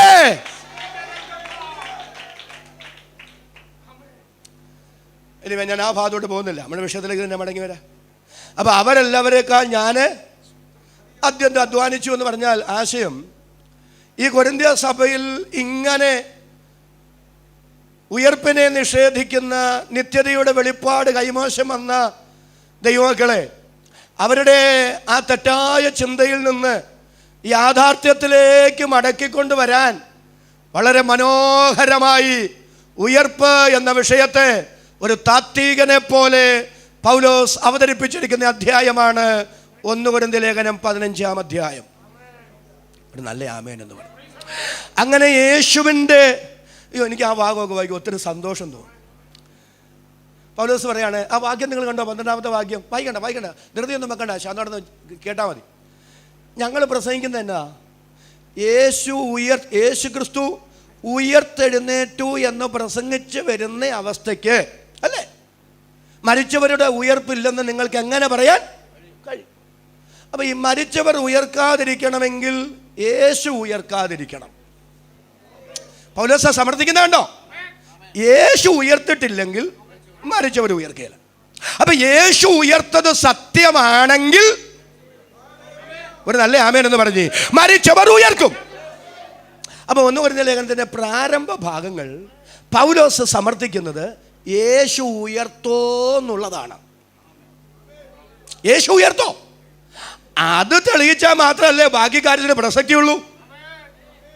അങ്ങനെയാണെങ്കിൽ പ്രാരംഭ ഭാഗം പറയുന്നത് യേശു കർത്താവ് ഉയർത്തോ, അതിനൊത്തിരി തെളിവുകൾ അദ്ദേഹം നിരത്തുന്നുണ്ട്. അങ്ങനെ തെളിവുകൾ നിരത്തുമ്പോൾ പല തെളിവുകളുണ്ട്. അതിലൊരു തെളിവാണ്, കുഞ്ഞുങ്ങളെല്ലാം ശ്രദ്ധിച്ച് കേട്ടോണേ, ദൃക്സാക്ഷികളെ നിരത്തുകയാണ്. നല്ല ആമേൻ എന്ന് പറഞ്ഞു. യേശു ഉയർത്തെഴുന്നേറ്റു എന്നതിന് ഉയർത്ത കർത്താവിനെ ഞങ്ങൾ കണ്ടതാണെന്ന് പറയാൻ ദൃക്സാക്ഷികൾ ഇങ്ങനെ നിരന്ന് നിൽക്കുക. ഓരോരുത്തരെ പൗലോസ് ഇങ്ങനെ കൊണ്ടുവരികയാണ്. ദൈവത്തിന് സ്തോത്രം. അതെല്ലാം കൂടെ ഞാൻ വിശദീകരിക്കുന്നില്ല. അവിടെ പൗലോസ് തുടങ്ങുന്ന 1-ാമത്തെ ദൃക്സാക്ഷി പത്രോസാണ്. ഒരു ആമേൻ എന്ന് പറ. അത് ഈ ക്രമം അനുസരിച്ചല്ല, ഉയർത്ത കർത്താവ് പ്രത്യക്ഷനായ ക്രമം അനുസരിച്ചല്ല കാര്യങ്ങൾ വിശദീകരിക്കുന്നത്. പിന്നെ എന്തിനാ കാര്യങ്ങൾ വിശദീകരിക്കുന്നതെന്ന് മനോഹരമായൊരു പഠനമാണ്. അവിടേക്ക് ഞാൻ പോകാൻ ആഗ്രഹിക്കുന്നില്ല, മറ്റൊരു വശത്തേക്ക് ഞാൻ വരാൻ ആഗ്രഹിക്കുകയാണ്. അപ്പോൾ 1-ാമത്തെ ദൃക്സാക്ഷി ആരാണ്? ഒന്ന് സ്തോത്രം ചെയ്ത് പറഞ്ഞ് പത്രോസ്. ഞാൻ നമ്മുടെ ഈ വാക്യത്തോട് ബന്ധപ്പെടുന്ന വിശദീകരണം തരാനാണ്. അപ്പോൾ 1-ാമത്തെ ദൃക്സാക്ഷി പത്രോസാണ്. അടുത്ത ദൃക്സാക്ഷികൾ ആരൊക്കെയാണ്? ഹല്ലേലൂയ, ഒന്ന് സ്തോത്രം ചെയ്ത് പറഞ്ഞേ ദൈവമക്കളെ. 2-ാമത്തെ ദൃക്സാക്ഷികൾ 12 12 എന്ന് പറഞ്ഞാൽ 12 പേരെന്നുള്ള അർത്ഥത്തിലല്ല. കാരണം ആ കൂട്ടത്തിൽ യൂദ ഇല്ലല്ലോ. പറ, മത്തിയാസ് തൊട്ട് തിരഞ്ഞെടുക്കപ്പെട്ടിട്ടുമില്ല. അപ്പൊ 12 എന്ന് പറഞ്ഞാൽ 12 പേരെന്ന അർത്ഥത്തിലല്ല, യേശുവിൻ്റെ ശിഷ്യന്മാർ എന്ന പൊതുവീക്ഷണത്തിലാണ്. ഇവിടെ നല്ല ആമേൻ എന്ന് പറഞ്ഞ് ഇപ്പൊ പത്രോസ് 12, പിന്നെ അടുത്തത് പറയുന്നത് യാക്കോബ്, അടുത്തത് പറയുന്നത് ദൈവത്തിന് സ്തോത്രം അപ്പോസ്തോലന്മാര്, അടുത്തത് പറയുന്നത് നിങ്ങൾ കേട്ടെ 500-ലധികം, എല്ലാവരും നല്ല ആമേൻ എന്ന് പറയണം, 500-ലധികം സഹോദരന്മാർക്ക് ഒരുമിച്ച് കർത്താവ് പ്രത്യക്ഷനായി. എന്നിട്ട് പ്രയോഗിക്കുന്ന വാക്യം എനിക്ക് എന്ത് സന്തോഷാന്നറിയാവോ? അവരിൽ മിക്കവേരും ഇന്നു വരെ ജീവനോടെ ഇരിക്കുന്നു, ചിലരോ നിദ്ര പ്രാപിച്ചിരിക്കുന്നു. കൊരിന്ത് വിശ്വാസികളെ, ഉയർത്ത കർത്താവിനെ ഞങ്ങൾ ഒരുമിച്ച് കണ്ടതാണെന്ന് പറയാൻ ഞാൻ ഈ ലേഖനം എഴുതുന്ന സമയത്തും 500-ലധികം പേര് ആമേൻ ജീവനോടെ ഇരുന്നപ്പോൾ ഒരുമിച്ച് കർത്താവ് പ്രത്യക്ഷനായതാണ്. ചിലർ മാത്രമേ മരിച്ചു പോയിട്ടുള്ളൂ. അവരിൽ മഹാഭൂരിപക്ഷവും ആ പുനരുത്ഥാന പുനരുദ്ധാനത്തിന് സാക്ഷ്യം പറയാൻ ഞാൻ ഈ ലേഖനം എഴുതുമ്പോഴും ദൃക്സാക്ഷികളായി ജീവിക്കുന്നു. എന്നോട് ചേർന്ന് ആമേൻ പറയാൻ എത്ര പേർക്ക് മനസ്സുണ്ട്? അവർക്കായി ഞാൻ ദൈവത്തെ സ്തുതിക്കുന്നു. അവിടുത്തെ അവസാനത്തെ ദൃക്സാക്ഷിയായി പൗലോസ് നിരത്തിയിരിക്കുന്നത് തന്നെ തന്നെയാണ്. ഒടുവിൽ അകാലപ്രജ പോലെയുള്ള എനിക്കും പ്രത്യക്ഷനായി. പുനരുദ്ധാനമല്ലല്ലോ നമ്മുടെ വിഷയം, അതുകൊണ്ട് ആ ഭാഗത്തേക്ക് ഞാൻ പോകുന്നില്ല. എന്നിട്ട് ഈ പശ്ചാത്തലം മനസ്സിൽ വെച്ചുകൊണ്ട് വേണം പൗലോസ് പറയുന്ന ആ ചിന്ത മനസ്സിലാക്കാൻ. അവരെല്ലാവരെക്കാൾ ഒരു നല്ല ആമേൻ പറഞ്ഞേ. ആരെ അവതരിപ്പിച്ചിട്ടാ? വരുന്നില്ല. യേശു ഉയർത്ത കർത്താവിനെ കണ്ട ദൃക്സാക്ഷികളെ അവിടെ അവതരിപ്പിച്ചിട്ടാണ് അവസാനം പൗലോസ് പറയുന്നത് അവരെല്ലാവരെക്കാൾ ഞാൻ അത്യന്തം അധ്വാനിച്ചിരിക്കുന്നു. അത് ഞാൻ പിന്നീട് വ്യക്തമാക്കാം. അവരെക്കാൾ താൻ കേമനാണെന്നുള്ള അർത്ഥത്തിൽ അല്ല ഇവിടെ പറയുന്നത്. പൗലോസ് എന്നിട്ട് പറയുകയാണ്, എന്നാൽ ഞാനല്ല, എന്നോട് കൂടെയുള്ള ദൈവകൃപയർത്തേ. അതിൻ്റെ അർത്ഥം എന്താണെന്നറിയാമോ? തന്നെ തന്നെ പ്രദർശിപ്പിക്കുകയല്ല, തന്നെ തന്നെ വെളിപ്പെടുത്തുകയല്ല, തന്നെ തന്നെ വിധേയപ്പെടുത്തി ദൈവകൃപയെ അവിടെ പ്രകീർത്തിക്കുകയാണ്. ഇന്ന് രാത്രി ദൈവമക്കൾ എല്ലാവരും അവരുടെ കരങ്ങൾ ഉയർത്തിപ്പിടിച്ച് സ്തോത്രം ചെയ്ത ദൈവത്തോട് പറ, ഇന്ന് ഞങ്ങൾ എന്തെങ്കിലും അനുഭവിക്കുന്നുണ്ടെങ്കിൽ, ഞങ്ങൾ ഇവിടം വരെ കയറി വന്നത്, ഇവിടം വരെ ഞങ്ങൾ എത്തപ്പെട്ടത്, ഇത്രയൊക്കെ നന്മകൾ ഞങ്ങൾ പ്രാപിച്ചത് ഞങ്ങളുടെ കഴിവ് കൊണ്ടല്ല, ഞങ്ങളുടെ മിടുക്ക് കൊണ്ടല്ല, ഞങ്ങളുടെ യോഗ്യത കൊണ്ടല്ല, ഞങ്ങളുടെ പരിശ്രമം കൊണ്ടല്ല, ദൈവത്തിന്റെ കൃപയാണ്. നമ്മുടെ താഴ്ചയിൽ നമ്മെ ഓർത്തവനെ, അങ്ങ് നല്ലവനല്ലോ, അങ്ങയുടെ ദയ എന്നേക്കുമുള്ളത്. ആ ബോധ്യമുള്ള ദൈവമക്കൾ ആ കരമടിച്ച ധരങ്ങൾ തുറന്ന് അല്പ നിമിഷം ശക്തിയോടെ ഈ രാത്രി ദൈവത്തെ സ്തുതിക്കാം.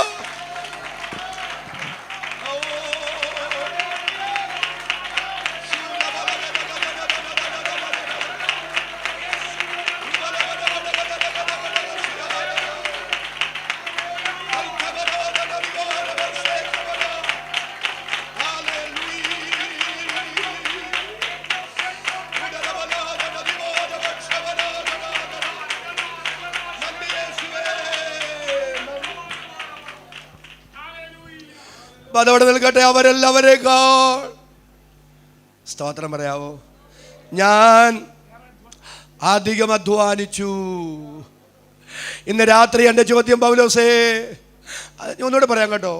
പത്രോസിനെ എഴുത്താ കാണിക്കാനല്ല, യാക്കോബിനെ എഴുത്തി കാണിക്കാനല്ല, അപ്പോസ്തലന്മാരെ, ശിഷ്യന്മാരെ, അവരെക്കാളൊക്കെ താൻ ആരാണ്ടാണെന്നൊക്കെ വരുത്തി തീർക്കാനുള്ള ഒരു കുൽസിത ശ്രമമല്ല ആ രചനയ്ക്ക് പിറകിലുള്ളത്.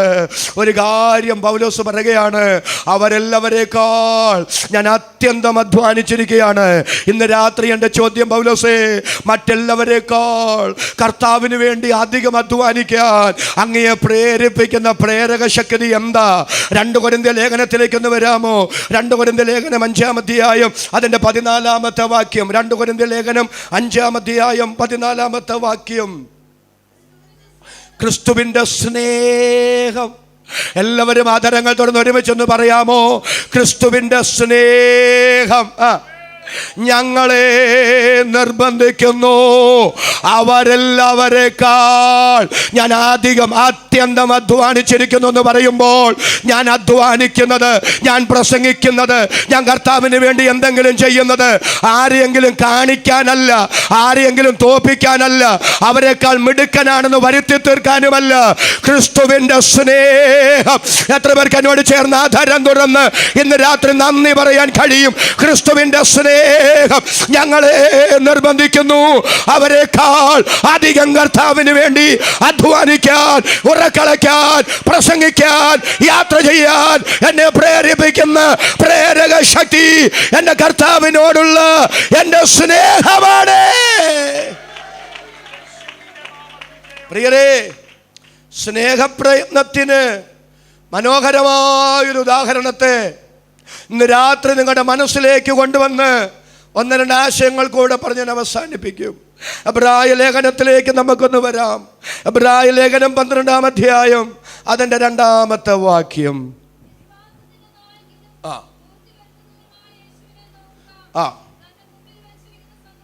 തൻ്റെ മുമ്പിൽ വെച്ചിരുന്ന സന്തോഷമോർത്ത് അവൻ അപമാനം അലക്ഷ്യമാക്കി ക്രൂശിനെ സഹിക്കുകയും.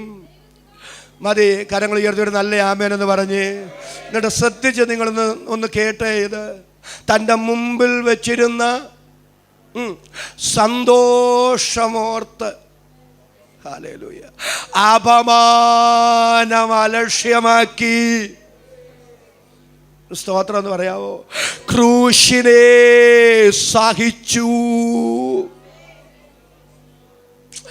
ഏതൊരു യോഗത്തിലും കർത്താവിൻ്റെ ക്രൂശിനെ കുറിച്ചൊന്ന് പറഞ്ഞാലല്ലേ ഞങ്ങൾക്കൊരു തൃപ്തിയുള്ളൂ, നിങ്ങൾക്കൊരു സന്തോഷവുമുള്ളൂ. എൻ്റെ പ്രിയരെ, യേശുവിൻ്റെ വിസ്താരം മുതലുള്ള കാര്യം നിങ്ങളുടെ മനസ്സിലേക്കൊന്ന് കൊണ്ടുവന്നേ. ഹന്നാവിൻ്റെയും കയ്യപ്പാവിൻ്റെയും ഒക്കെ മുമ്പിൽ നിൽക്കുമ്പോൾ എൻ്റെ യേശുവിനെ മതകോടതിയിലൊക്കെ വിസ്തരിക്കുമ്പോൾ എത്ര പരിഹാസമായിട്ടാണ് കൈകാര്യം ചെയ്തത്. കണ്ണ് കെട്ടിയിട്ട് മുഷ്ടി ചുരുട്ടി കുത്തിയില്ലേ, അടിച്ചില്ലേ? അടിക്കുമ്പോൾ പരിഹാസ രൂപേണ പറയുന്നൊരു പദം നിങ്ങൾ ശ്രദ്ധിച്ചിട്ടുണ്ടോ? നീ ദൈവപുത്രനാണെന്നൊക്കെയല്ലേ അവകാശവാദം ഉന്നയിച്ചേ? പറ, നിന്നെ തല്ലിയത് ആരാന്ന് പറ. നിങ്ങളെല്ലാവരും എൻ്റെ കൂടെ നിന്ന് വന്നേ. നിന്നെ തല്ലിയത് എൻ്റെ കർത്താവ് ഒരക്ഷരവും ഉരിയാടിയില്ല. ആ സമയത്തുള്ള ആ പരിഹാസം നിങ്ങളൊന്ന് ശ്രദ്ധിച്ച്. ഗലീല കടലിലൂടെ കടന്നുപോയ ആയിരക്കണക്കിന് മത്സ്യങ്ങളിൽ ഏതു മത്സ്യത്തിൻ്റെ വായില ചതുർദ്രഹ്മപ്പണം ഇരിക്കുന്നത് എന്നറിയാവുന്ന കർത്താവിന്, കാട്ടത്തിയുടെ മുകളിൽ കയറി ഒളിച്ചിരുന്ന സക്കായിയെ പേര് വിളിച്ച് താഴെ ഇറക്കിയ കർത്താവിന്, ശമര്യാസ്ത്രീയുടെ ജീവിത ചരിത്രം മുഴുവൻ അവളെ വായിച്ച് കേൾപ്പിച്ച എൻ്റെ അരുമനാഥന്, നദനിയേലിൻ്റെ ഹൃദയത്തിൻ്റെ പരമാർത്ഥത 4 ആള് കേൾക്കെ വിളിച്ചു പറഞ്ഞ എൻ്റെ പൊന്നു കർത്താവിന് അടിച്ചവനെ അറിയില്ലേ? ഒരു നല്ല ആമേനൊന്ന് പറ. ഒരു കാര്യം ഇന്ന് രാത്രി നിങ്ങളോടൊന്ന് പറയാനാ. അടിച്ചവനെ അറിയില്ലേ? അടിച്ചവന്റെ പേരറിയില്ലേ? അവന്റെ പൂർവ്വ ചരിത്രം അറിയില്ലേ? അവന്റെ പൂർവികരെ അറിയില്ലേ? പക്ഷെ ഒരക്ഷരം എൻ്റെ കർത്താവ് ഉരിയാടിയില്ല. എന്താ ഉരിയാടാഞ്ഞെന്നറിയാമോ? അടിച്ചവനെയും അവന്റെ ചരിത്രത്തെയും പറഞ്ഞിരുന്നെങ്കിൽ ഒരുപക്ഷെ ക്രൂശീകരണം നടക്കില്ലായിരുന്നു. എല്ലാം അറിയാമായിരുന്നിട്ടും ഒന്നും അറിയാത്തവനെ പോലെ എൻ്റെ രക്ഷിതാവ് പരിഹാസപാത്രമായി അവിടെ നിന്നുകൊടുത്തത് നമ്മോടുള്ള തൻ്റെ കാരുണയാണെന്ന് ഇന്ന് രാത്രി ഓർത്തോർത്ത് ദൈവത്തിന് സ്തോത്രം പറയാൻ മനസ്സുള്ള എത്ര ദൈവമക്കൾ ഈ രാത്രി ഇതിനകത്ത് വന്നിട്ടുണ്ട്. അവർക്കായി ഞാൻ ദൈവത്തിന് സ്തോത്രം പറയുന്നു.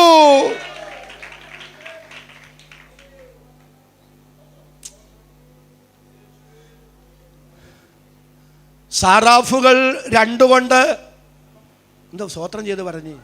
പക്ഷെ 2 കൊണ്ട് പാദം മൂടി, 2 കൊണ്ട് മുഖം മൂടി, 2 കൊണ്ട് പറന്ന് സൈന്യങ്ങളുടെ യഹോവ പരിശുദ്ധൻ പരിശുദ്ധൻ പരിശുദ്ധൻ എന്ന് പറഞ്ഞ് ഒരുവൻ മറ്റൊരുവനോട് പറഞ്ഞ് ആർത്താർപ്പിടുകയാണ്. ആരായി സിംഹാസനത്തിലിരിക്കുന്ന വ്യക്തിപ്രഭാവം? യോഹന്നാൻ 12:41 ഇങ്ങനെ വായിക്കുന്നു, യെശയ്യാവ് കർത്താവിൻ്റെ തേജസ് കണ്ടു. ഒരു നല്ല ആമേൻ എന്ന് പറ. യോഹന്നാൻ 12:41 യെശയ്യാവ് ഒന്ന് പറഞ്ഞേ, കർത്താവിൻ്റെ തേജസ് കണ്ടെന്ന്. എപ്പോൾ കണ്ടു? ഉസിയ രാജാവ് മരിച്ചയാണ്ടിൽ കണ്ടു. എങ്ങനെ കണ്ടു? ഉയർന്നും പൊങ്ങിയുമുള്ള സിംഹാസനത്തിലിരിക്കുന്നവനായി, തേജസ് വാരിച്ചുട്ടിയവനായി. സാറാഫുകൾ 2 കൊണ്ട് പാദം മൂടി, 2 കൊണ്ട് മുഖം മൂടി, 2 കൊണ്ട് പാദങ്ങൾ മൂടി. സൈന്യങ്ങളുടെ യഹോവ പരിശുദ്ധൻ പരിശുദ്ധൻ പരിശുദ്ധനെന്ന് ആർത്താർപ്പെടുന്നവനായി കണ്ടു. ദൂതന്മാര് പോലും മുഖത്തു നോക്കാൻ കൂട്ടാക്കാത്ത എൻ്റെ പൊന്നു കർത്താവിൻ്റെ മുഖത്ത് ഒരാമേനൊന്ന് പറയാവോ? മനുഷ്യക്കോമരങ്ങൾ തുപ്പുമ്പോൾ ആ തുപ്പലിനും കർത്താവ് മുഖം മറച്ചു കൊടുത്തില്ല. നിങ്ങളെല്ലാവരും എന്നോട് ചേർന്ന് ആമേൻ പറഞ്ഞു വരണം. ആ വാക്യത്തിൻ്റെ ഗൗരവം മനസ്സിലാക്കണം. അവൻ അപമാനം, ഒരു നല്ല ആമേൻ എന്ന് പറഞ്ഞ്, അവൻ അപമാനം അലക്ഷ്യമാക്കി ക്രൂശിനെ സഹിച്ചു. അതെന്തിനാന്ന് ഞാൻ പിന്നീട് വ്യക്തമാക്കാം, അതിനു വേണ്ടിയാണ്. എൻ്റെ പ്രിയരേ, ക്രൂശീകരണത്തിന് എല്ലാ വശങ്ങളിലേക്ക് ഞാൻ വരുന്നില്ലേ. ഹെരോദാവിൻ്റെ മുമ്പിൽ കർത്താവ് ചെന്നപ്പോൾ ഒരു അത്ഭുതമെങ്കിലും ഒന്ന് ചെയ്ത് കാണാനായിട്ട് കർത്താവിനെ പരിഹസിച്ചെന്ന എന്ന് പറഞ്ഞാൽ പ്രകോപനം ഉണ്ടാക്കാവുന്നിടത്തോളം ഉണ്ടാക്കി. കാരണം അങ്ങനെ ഒരു പ്രകോപനമെങ്കിലും ഉണ്ടാക്കി കർത്താവ് ഒരു അത്ഭുതം ചെയ്യുന്നത് കാണാൻ ഹെരോദാവ് കാത്തിരുന്നു. പക്ഷെ ഓരോ പ്രകോപനം കൊണ്ടും കർത്താവ് ഒരു അത്ഭുതവും ചെയ്തില്ല. ഒന്ന് നല്ല ആമേൻ പറ. പ്രകോപനം കൊണ്ടൊന്നും ദൈവത്തെ പ്രസാദിപ്പിക്കാൻ പറ്റുകയില്ല. എൻ്റെ കർത്താവ് ഏത് രോഗികളെ സൗഖ്യമാക്കിയിട്ടുണ്ടെങ്കിലും അവിടെ ഒരു മനസ്സലിവുണ്ടായിട്ടുണ്ട്. ഇന്ന് രാത്രി ഞാൻ സ്തോത്രം ചെയ്ത് പറയാം, പ്രകോപനത്തിൽ പ്രതികരിക്കുന്ന ഒരു ദൈവമല്ല ഇന്ന് രാത്രി ഞാൻ സ്തോത്രം ചെയ്ത് ആരാധിക്കുന്ന ദൈവം. എന്നാൽ ഒരു ദൈവ പൈതലിൻ്റെ കണ്ണിൽ നിന്നൊഴുകുന്ന കണ്ണുനീരിനെ മറികടക്കാതെ മനസ്സലിയുന്ന ഒരു ദൈവമാണ് ഇന്ന് രാത്രി നാം അബ്ബാ പിതാവേ എന്ന് വിളിച്ച് സ്തോത്രം ചെയ്ത് ആരാധിക്കുന്ന ദൈവമെന്ന് വിശ്വസിക്കുന്ന ദൈവമക്കൾ ആ കരമുയർത്തി ഒരിക്കൽ കൂടി രാത്രി ദൈവത്തിന് സ്തോത്രം ചെയ്യുക. ഈ രാത്രി ആ യാഥാർത്ഥ്യം നമ്മൾ മനസ്സിലാക്കണം. പ്രലോഭനങ്ങൾ കൊണ്ട് അത്ഭുതം ചെയ്യിക്കാൻ ഹെരോദാവ് വൃഥാ പരിശ്രമിച്ചു, പക്ഷെ അതൊന്നും നടന്നില്ല. എൻ്റെ പ്രിയരേ, യേശുവിനെ തലയിൽ എന്തിനാ മുൾക്കിരീടം ചൂടിയെന്നറിയാവോ? ഒരാമേനൊന്ന് പറ. മുൾക്കിരീടം ചൂടിയത് കളിയാക്കാനാ. കാരണം കുറ്റം യഹൂദന്മാരുടെ രാജാവാണെന്ന് പറഞ്ഞു. കളിയാക്കാനായിട്ട് ഇവരെന്താ ചെയ്തെന്നറിയാവോ? മുള്ളുകൊണ്ടൊരു കിരീടം ഉണ്ടാക്കി തലയിലോട്ട് വെച്ചു. എന്നിട്ട് കോലുകൊണ്ട് അടിച്ചിട്ട് പറയുക, യഹൂദന്മാരുടെ രാജാവേ. ഒരു നല്ല ആമേനെന്ന് പറ. ജയ ജയ ജയ. രാജാക്കന്മാരുടെ കയ്യിൽ അധികാരത്തിൻ്റെ പൊൻചെങ്കോലിരിക്കുമ്പോൾ എൻ്റെ കർത്താവിൻ്റെ കയ്യിൽ ഒരു കൊച്ചു കമ്പ് കൊടുത്തു. നിങ്ങൾ ഞാനീ പറയുന്നത് വല്ലതും മനസ്സിലാക്കുന്നുണ്ടോ? അപമാനം.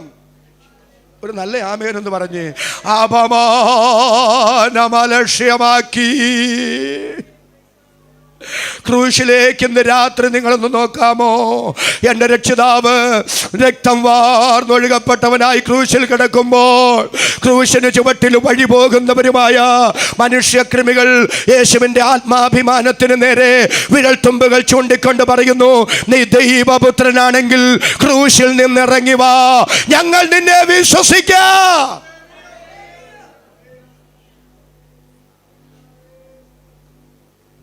നമുക്കെല്ലാവർക്കും വലുത് നമ്മുടെ ആത്മാഭിമാനമാണ്. ഒരു നല്ല ആമയും പറഞ്ഞ്, എത്ര ആത്മീയരാണെങ്കിലും ആത്മാഭിമാനത്തിന് മുറിവേറ്റാൻ നമ്മൾ പ്രതികരിക്കും അല്ലേ? എൻ്റെ യേശുവിനെ പോലെ ഇത്രയും ആഭിജാത്യമുള്ള ഒരാൾ വേറെ ആരാ ഉള്ളേ? ക്രൂശിൽ കിടക്കുന്ന സമയത്ത് ഒരു വെല്ലുവിളി ഇവർ വെക്കുക, ഇറങ്ങി വാ ക്രൂശിൽ നിന്ന്. ഞങ്ങൾ പറയും, ഞങ്ങൾ സമ്മതിക്കും അങ്ങ് ദൈവപുത്രനാണെന്ന്. എൻ്റെ ചോദ്യം, ആണി ഊരി ക്രൂശിൽ നിന്ന് ഇറങ്ങി വരുന്നത് യേശുവിന് അസാധ്യമാണോ? ഒരു നല്ല ആമേനെന്ന് പറ. ആണി ഊരി വരുന്നത് യേശുവിന് അസാധ്യമാണോ? അസാധ്യമല്ലെന്നേ. അങ്ങനെയാണെങ്കിൽ ഇന്ന് രാത്രി എൻ്റെ ചോദ്യം, ക്രൂശിനെ സഹിച്ചില്ലേ? അപമാനം അലക്ഷ്യമാക്കിയില്ലേ? എബ്രായ ലേഖനം അങ്ങനല്ലേ പറഞ്ഞേ? ക്രൂശിനെ സഹിച്ചു, അപമാനം അലക്ഷ്യമാക്കി. എന്താ ക്രൂശിനെ സഹിക്കാൻ കാരണം? എന്താ അപമാനം അലക്ഷ്യമാക്കാൻ കാരണം? തൻ്റെ മുമ്പിൽ വെച്ചിരുന്ന സന്തോഷം ഓർത്തു. എന്നാ തൻ്റെ മുമ്പിൽ വെച്ചിരുന്ന സന്തോഷം? നിങ്ങളെല്ലാം കൂടെ 3 ദിവസം ഇങ്ങനെ തുള്ളത്തേ ഉള്ളൂ, 3ാമത്തെ ദിവസം ഞാൻ ഉയർക്കും. ആ സന്തോഷമാണോ? ഒരു നല്ല ആമേനൊന്ന് പറ. ആ സന്തോഷമാണോ? നിങ്ങൾക്ക് തന്നെ ഒരു ഇച്ഛാഭംഗം പോലെ. ഫിലിപ്പിയ ലേഖനത്തിൽ വായിക്കുന്നു, ദൈവം അവനെ ഏറ്റവും ഉയർത്തി അല്ലേ? തൻ്റെ വലത്തുഭാഗത്ത് ഇരുത്തിയിരിക്കുന്നു. സ്വർലോകരുടെയും ഭൂലോകരുടെയും അധോലോകരുടെയും മുഴങ്കാലുകളൊക്കെയും മടങ്ങും. എല്ലാ നാവും യേശു ക്രിസ്തു കർത്താവെന്ന് ഏറ്റു പറയേണ്ടി വരും. എന്നോട് ചേർന്ന് ആമേൻ പറയാൻ എത്ര പേർക്ക് മനസ്സുണ്ട്? അപ്പൊ വരുന്നുണ്ട് ഒരു ദിവസം വരുന്നുണ്ട്. ഇപ്പൊ ദൈവപുത്രൻ എന്ന് പറയുന്ന നിങ്ങളൊക്കെ ഞാൻ കർത്താവാണെന്ന് പറയുന്ന ഒരു ദിവസം വരുന്നുണ്ട്. അന്ന് കാണാമെന്ന് അതോർത്താണോ ക്രൂശിനെ സഹിച്ചേ? ഒന്ന് നല്ലൊരു ആമേൻ പറ. അതോർത്താണോ അപമാനം സഹിച്ചേ? അല്ല, അതോർത്തല്ല അപമാനം സഹിച്ചത്. അതോർത്തല്ല ക്രൂശിനെ സഹിച്ചത്. അതോർത്തല്ല അപമാനം അലക്ഷ്യമാക്കിയത്. പിന്നെ എന്തോർത്താന്നറിയാമോ? ആ ക്രൂശിൽ കിടന്നുകൊണ്ട് കർത്താവ് കണ്ടതേ തനിക്ക് നേരെ വിമർശനത്തിന്റെ വിരൽത്തുമ്പുകൾ ചൂണ്ടുന്ന വിരോധികളെയല്ല, തൻ്റെ മരണത്താൽ നിത്യ നരകത്തിൽ നിന്ന് രക്ഷ പ്രാപിക്കാൻ പോകുന്ന എക്കാലഘട്ടത്തിലുമുള്ള വീണ്ടെടുക്കപ്പെട്ടവരെയാണ്. ആ കൂട്ടത്തിൽ ഇന്ന് രാത്രി ഇവിടെ ഇരിക്കുന്ന ഞാനും നിങ്ങളും ഉണ്ടായിരുന്നു എന്ന് തിരിച്ചറിഞ്ഞ് അതരം തുറന്ന് ദൈവത്തിന് സ്തോത്രം പറയാൻ മനസ്സുള്ള അഭിഷക്തന്മാർ, മനസ്സുള്ള ദൈവമക്കൾ ആ കരമടിച്ച് അല്പനിമിഷങ്ങൾ ഇന്ന് രാത്രി ദൈവത്തിന് സ്തോത്രം ചെയ്യുക. അവൻ അപമാനം അലക്ഷ്യമാക്കി ക്രൂശിനെ സഹിച്ചു. എൻ്റെ പ്രിയരെ, ഇന്ന് രാത്രി ഇങ്ങനെ ഒരു പരാമർശം ഞാൻ നടത്തിക്കൊള്ളട്ടെ. യേശു കർത്താവിനെ ക്രൂശോട് ചേർത്ത് ബന്ധിച്ചത് റോമൻ ആണികളല്ല. ആണികളായിരുന്നു എങ്കിൽ ക്രൂശിൽ നിന്ന് യേശുവിന് ഊരി വരാമായിരുന്നു. എന്നാൽ എൻ്റെ രക്ഷിതാവിനെ ക്രൂശോട് ചേർത്ത് നിർത്തിയത് ഈ പാവൻ തോമസിനോടുള്ള സ്നേഹമാണ്. ഇവരുടെ വെല്ലുവിളി ഏറ്റെടുത്ത് ഞാൻ ക്രൂശിൽ നിന്നിറങ്ങിയാൽ പാവൻ തോമസ് നരകത്തിൽ പോകും.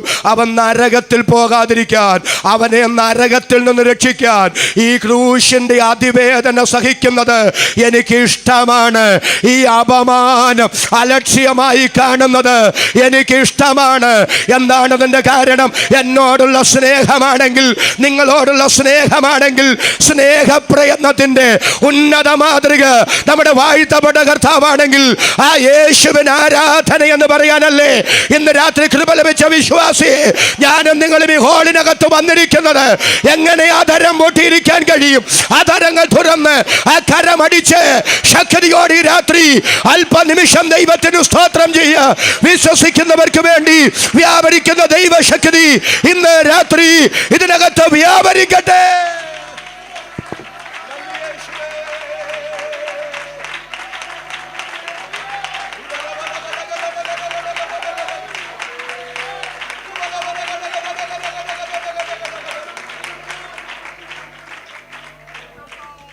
ഒറ്റ കാര്യം കൂടെ പറഞ്ഞ് ഞാൻ അവസാനിപ്പിക്കാൻ പോവുകയാണ്.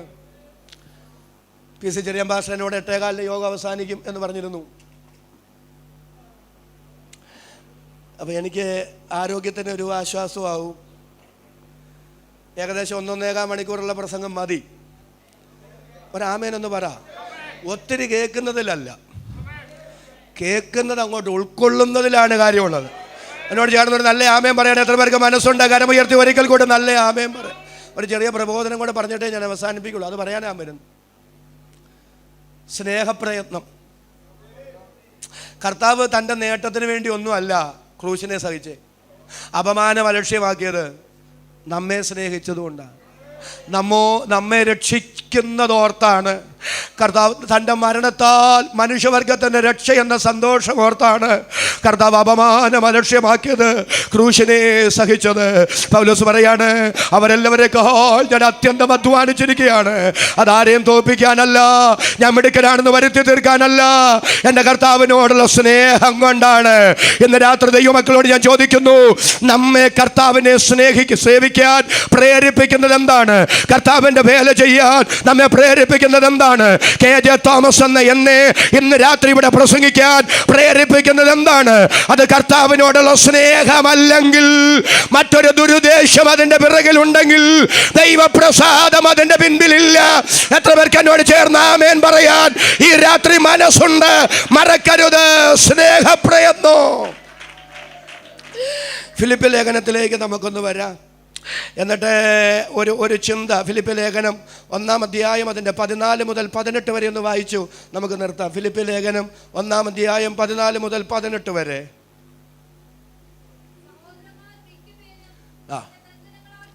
സഹോദരന്മാരിൽ മിക്ക പേരും എൻ്റെ ബന്ധനങ്ങളിൽ കർത്താവിൽ ധൈര്യം പൂണ്ട് ദൈവത്തിൻ്റെ വചനം ഭയം കൂടാതെ പ്രസ്താവിപ്പാൻ അധികം തുനിയുകയും ചെയ്തിരിക്കുന്നു. അടുത്തത്, ചിലർ ക്രിസ്തുവിനെ അസൂയയും പിണക്കവും നിമിത്തം പ്രസംഗിക്കുന്നു. അടുത്തത്, ചിലരോ നല്ല മനസ്സോടുകൂടെ തന്നെ. അടുത്തത്,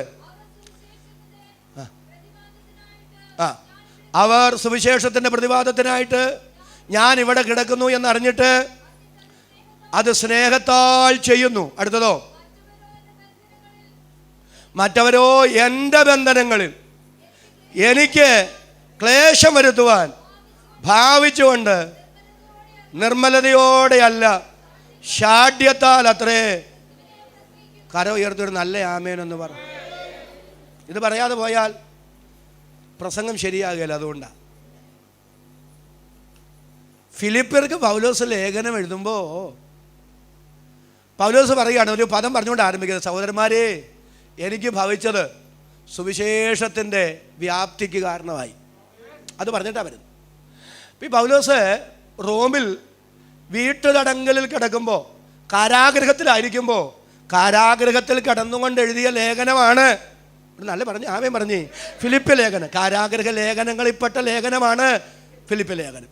അങ്ങനെ പൗലോസ് ലേഖനം എഴുതുമ്പോൾ പറയുകയാണ്, ഈ ചിലർ ഇപ്പം ഞാൻ ഇങ്ങനെ ബന്ധനത്തിലായപ്പോഴുണ്ടല്ലോ, ജയിലിലായപ്പോഴുണ്ടല്ലോ, ഒരു കാര്യം സംഭവിച്ചു. എന്താ സംഭവിച്ചെന്നറിയോ?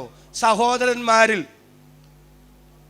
നിങ്ങളൊരു ആമേൻ പറഞ്ഞ് എൻ്റെ കൂടെ വരുന്നില്ല, മിക്ക പേരും കർത്താവിൽ ധൈര്യം പൂണ്ട് വചനം പ്രസംഗിക്കാൻ തുടങ്ങി. അപ്പം ഞാൻ ജയിലിൽ കിടന്നതുകൊണ്ടൊരു ഗുണമുണ്ടായി.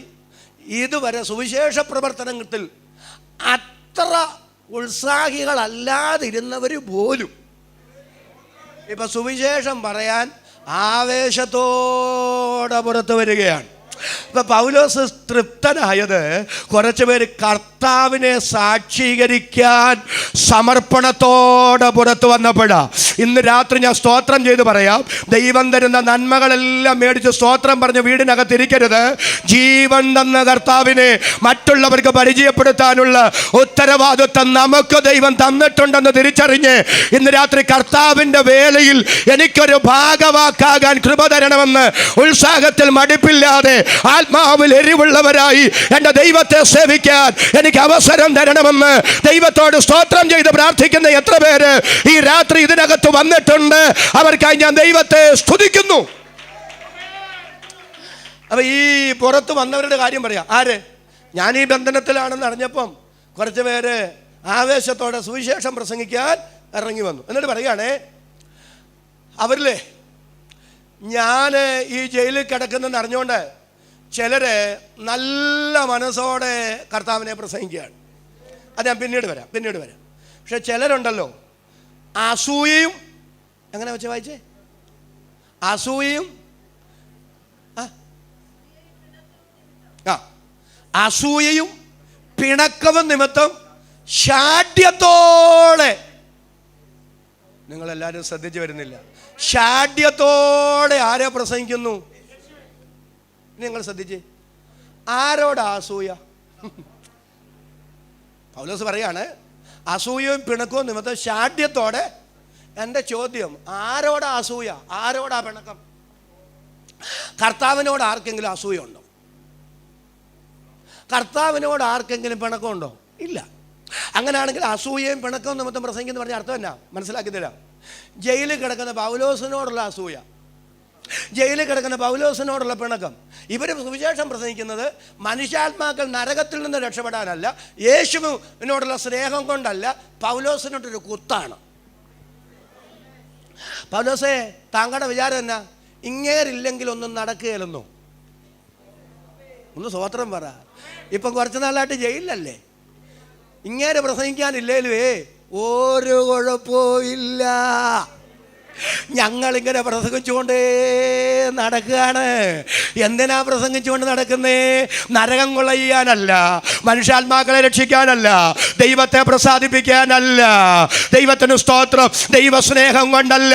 ജയിലിൽ കിടക്കുന്ന പൗലോസിനോടുള്ള അസൂയ, ആ ദൈവ മനുഷ്യൻ ദൈവത്താൽ പ്രയോജനപ്പെടുന്നത് കണ്ടിട്ട് സഹിക്കാൻ കഴിയാതെ അസൂയ കൊണ്ട് അരിശം പൂണ്ടവര് ഇപ്പൊ അദ്ദേഹം ജയിലിൽ കിടക്കുമ്പോൾ അദ്ദേഹം ഇല്ലാത്ത സ്ഥാനത്ത് വചനം പ്രസംഗിച്ച് അങ്ങേരില്ലെങ്കിലും ഇവിടെ പ്രസംഗിക്കാൻ ആളുണ്ടെന്ന് വരുത്തി തീർത്ത് അദ്ദേഹത്തോടുള്ള പക തീർക്കുകയാണ്, അദ്ദേഹത്തോടുള്ള അസൂയ തീർക്കുകയാണ്. ശാഠ്യത്താൽ അവര് കർത്താവിനെ പ്രസംഗിക്കുകയാണ്. ദേവദാസനെ, ലൈവാണോ പോകുന്നത്? ലൈവാണോ പോകുന്നത്? ഒന്ന് കട്ട് ചെയ്യാവോ ഈ പറയുന്ന കാര്യം?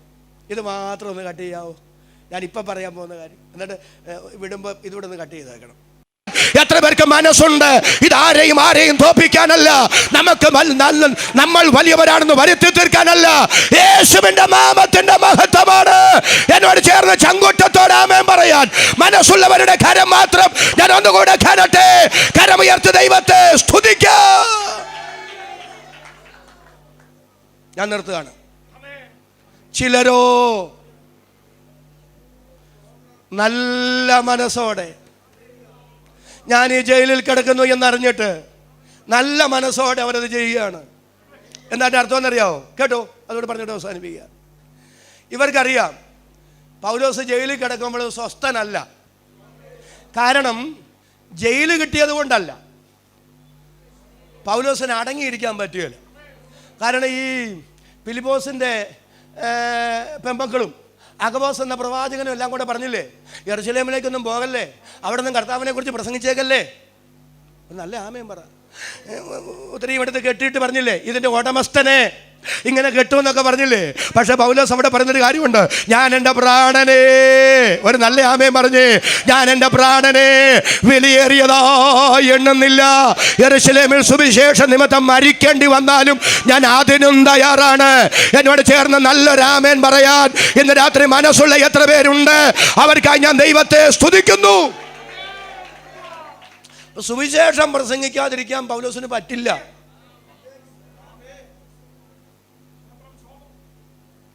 സ്വോത്ര സ്വോത്ര സ്വോത്ര സ്വോത്ര വിശദീകരിക്കുന്നില്ലേ?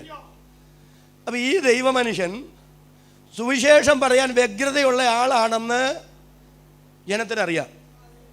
അപ്പം അവർ പറയാം, ഞാൻ ഈ ജയിലിൽ കിടക്കുന്നെന്ന് അറിഞ്ഞുകൊണ്ടേ അവർ സ്നേഹത്താൽ അത് ചെയ്യുന്നെന്ന്. ഒരു നല്ല ആമയും പറഞ്ഞ്, ആരോടുള്ള സ്നേഹം? എന്നോടുള്ള സ്നേഹം. എന്താ സ്നേഹം? പൗലോസേ, അങ്ങ് ജയിലിൽ കിടക്കുന്നു എന്നോർത്ത് ഭാരപ്പെടണ്ടെന്നേ, സുവിശേഷം പറയാൻ ആരുമില്ലെന്നോർത്ത് നിരാശപ്പെടണ്ട. അങ്ങ് ജയിലിലാണെന്ന് അറിഞ്ഞപ്പോൾ അങ്ങയുടെ മനസ്സറിയാവുന്ന ഞങ്ങൾ അങ്ങയ്ക്ക് വേണ്ടി ഇതങ്ങ് ചെയ്യുകയാണ്. അങ്ങ് ചെയ്യുന്നത് പോലെ അങ്ങയ്ക്ക് വേണ്ടി ഞങ്ങളിത് ചെയ്യുകയാണ്. ചിലർ സ്നേഹം കൊണ്ട് ചെയ്യുന്നു, മറ്റവരോ അസൂയയും പകയും ഷാഢ്യവും കൊണ്ട് ചെയ്യുന്നു. ഇന്ന് രാത്രി ഞാനൊരു കാര്യം പറഞ്ഞ് അവസാനിപ്പിക്കുകയാണ്.